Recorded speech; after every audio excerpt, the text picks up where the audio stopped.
কেন্দ্রীয় নেতৃত্বদের উপস্থিতিতে বিজেপির সাংগঠনিক বৈঠক এবং সেই বৈঠকে ডাক পেলেন নাকি শুভেন্দু অধিকারী। প্রশ্ন সেই রকমই উঠে গিয়েছে বর্তমান সময়ের রাজনৈতিক চর্চায়। তার কারণ আজকে সল্টলেকে বিজেপির সাংগঠনিক বৈঠক অনুষ্ঠিত হয়েছে 2026 বিধানসভা ভোটকে সামনে রেখে। তার কারণ 2026 যে বিধানসভা ভোট হতে চলেছে তার আগে বিজেপি রাজ্যব্যাপী নিজেদের সংগঠন ঝালিয়ে নেওয়ার জন্য সাংগঠনিক বৈঠক করেছে। সেই বৈঠকে কেন্দ্রীয় নেতৃত্ব, বিজেপির পর্যবেক্ষক সুনীল বনসাল যেমন ছিলেন সেরকমই ছিলেন তাবড় তাবড় বিজেপি নেতারা।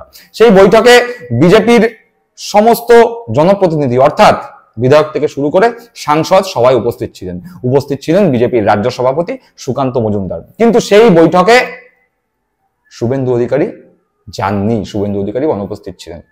প্রশ্ন উঠছে দুটি। এক, শুভেন্দু অধিকারীকে কি তাহলে কেন্দ্রীয় নেতৃত্ব ডাকলেন না, এড়িয়ে গেলেন শুভেন্দু অধিকারীকে? দুই, শুভেন্দু অধিকারী কি ইচ্ছে করে এই বৈঠকে গেলেন না, তার কারণ সুকান্ত মজুমদারের সঙ্গে তার দূরত্ব। বর্তমানে সেই দূরত্ব আরো প্রবলভাবে চোখে পড়েছে, তার কারণ স্বাস্থ্য ভবন অভিযান নিয়ে সুকান্ত মজুমদার এবং শুভেন্দু অধিকারীর দুটি আলাদা আলাদা কর্মসূচি। সুকান্ত মজুমদারকে সাংবাদিকরা এই বিষয়ে প্রশ্নও করেন যে আপনারা তো এখানে বৈঠক করছেন কিন্তু বিরোধী দলনেতা শুভেন্দু অধিকারীকে দেখা গেল না। সুকান্ত মজুমদার এই প্রশ্নের উত্তরে খোঁচা মারতে কিন্তু ছাড়েননি। তিনি বলেছেন উনি ব্যস্ততম নেতা, রাজ্যের বিভিন্ন জায়গায় যান, তার কি এই মিটিং টিটিং এ আসার সময় আছে? আবার তিনি একই সঙ্গে বলেছেন এই মিটিং এ তার আসা তো বাঞ্ছনীয় নয়। অর্থাৎ শুভেন্দু অধিকারী যে বিজেপির কাছে বাঞ্ছিত নন সেটি সুকান্ত মজুমদার নিজের কথার মাধ্যমে সরাসরি প্রকাশ করলেন। তিনি একথাও বললেন, খোঁটা দিলেন যে শুভেন্দু অধিকারী তো ব্যস্ততম নেতা, তার আর এই সাংগঠনিক বৈঠকে আসার কি সময় আছে? আর প্রথম প্রশ্ন, কেন্দ্রীয় নেতৃত্ব কি শুভেন্দু অধিকারীকে এড়িয়ে যাচ্ছে? এটিও কিন্তু বেশ গুরুত্বপূর্ণ প্রশ্ন। তার কারণ ইতিমধ্যে আপনারা সকলেই জানেন শুভেন্দু অধিকারীকে সামনে রেখে বিজেপি লোকসভা ভোটও লড়েছিল। লোকসভা ভোট হয়ে যাওয়ার পরে 6টি বিধানসভায় উপনির্বাচন শুভেন্দু অধিকারীর উপর দায়িত্বও ছিল। সেখানে বিজেপির ভরাডুবি হয়েছে, বিজেপি তৃণমূলের কাছে ব্যাপকভাবে পরাজিত হয়েছে। শুধু তাই নয়, শুভেন্দুর নিজের গড় পূর্ব মেদিনীপুরের দুটি সাংগঠনিক জেলা অর্থাৎ তমলুক এবং কাঁথিতে রিসেন্টলি হয়ে যাওয়া সমবায় সমিতির নির্বাচনেও বিজেপি খাতা খুলতে পারেনি বললেই ভালো হয়। নিজের এলাকাতেই সমবায় সমিতির নির্বাচনেও শুভেন্দু সেভাবে দাগ কাটতে পারেনি। ফলে শুভেন্দু বিজেপির কেন্দ্রীয় নেতাদের কাছে যে খুব একটা নাম্বার পাননি তা ছোট বাচ্চাটিও বুঝতে পারবে। তাই কেন্দ্রীয় নেতারা কি শুভেন্দু অধিকারীকে এড়িয়ে গেলেন, বরং আদি বিজেপি নেতৃত্বদের উপরেই কি ভরসা রাখছেন কেন্দ্রীয় নেতৃত্ব? তুলনায় নব্য বিজেপিরা কি পিছিয়ে পড়ছেন? শুভেন্দু অধিকারীর সঙ্গে যারা রয়েছেন তারা কি পিছিয়ে পড়ছেন? সেই প্রশ্নও থাকছে।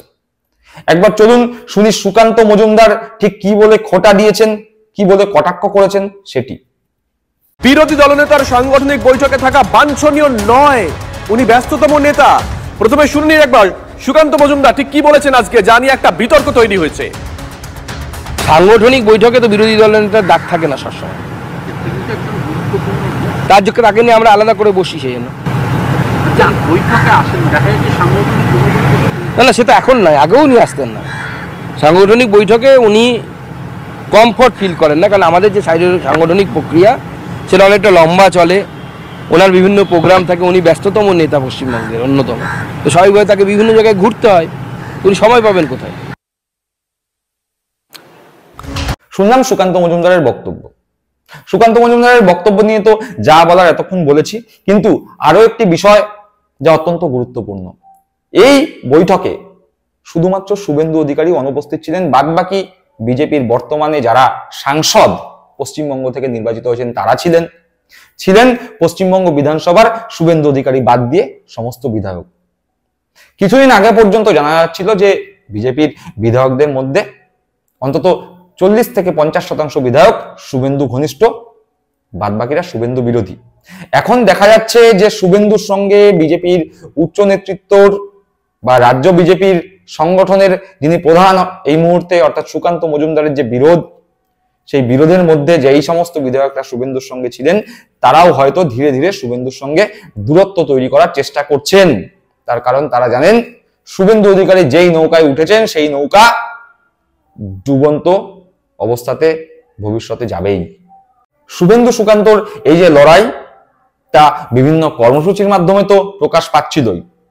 আজকের যে বিজেপির সভা অনুষ্ঠিত হলো সল্টলেকে, সেই সল্টলেকে শুভেন্দুর অনুপস্থিতির মাধ্যমে সেই লড়াই আরো একবার প্রকাশিত হলো। দর্শক বন্ধুরা, এই বিষয়ে আপনারা আপনাদের মূল্যবান মন্তব্য কমেন্ট বক্সে কমেন্ট করে জানাবেন। ভালো থাকবেন, সুস্থ থাকবেন। জয় হিন্দ, বন্দে মাতরম।